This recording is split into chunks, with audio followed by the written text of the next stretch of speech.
lors de la lecture du testament, mon père a arraché le chèque de 99 millions de dollars de mes mains et l'a brûlé juste devant tout le monde, comme une condamnation signifiant que je ne méritais rien de la famille parce que je les avais quittés.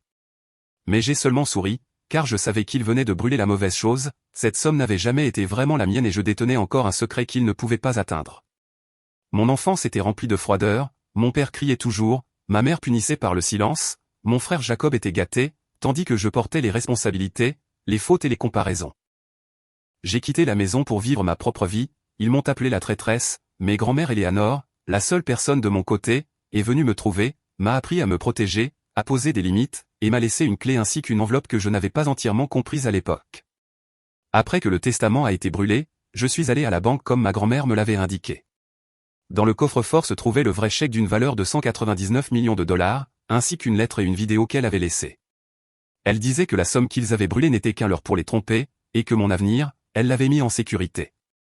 Elle savait que ma famille choisirait le contrôle et la cruauté, et elle avait tout préparé pour que je puisse tenir bon lorsque la vérité éclaterait. Quand je suis apparu devant le tribunal avec mon avocat, les preuves, le Nouveau Testament et la vidéo de ma grand-mère prouvant qu'il l'avait forcée à modifier son héritage, le juge a déclaré que j'étais l'héritière légitime. Les biens de mes parents ont été gelés, ils se sont effondrés, et je suis sorti du procès sous les flashs des médias, mais sereine, car la vérité avait parlé.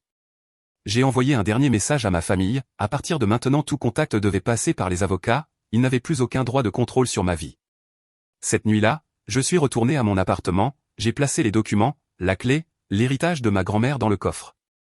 Pour la première fois de ma vie, le silence n'était plus effrayant, c'était la liberté, c'était la souveraineté, c'était mon commencement. Elle ne m'a pas seulement laissé de l'argent, elle m'a laissé une issue, une nouvelle vie. Et j'ai compris que le silence n'est pas une faiblesse, c'est une force quand on sait pourquoi on choisit de prendre la parole.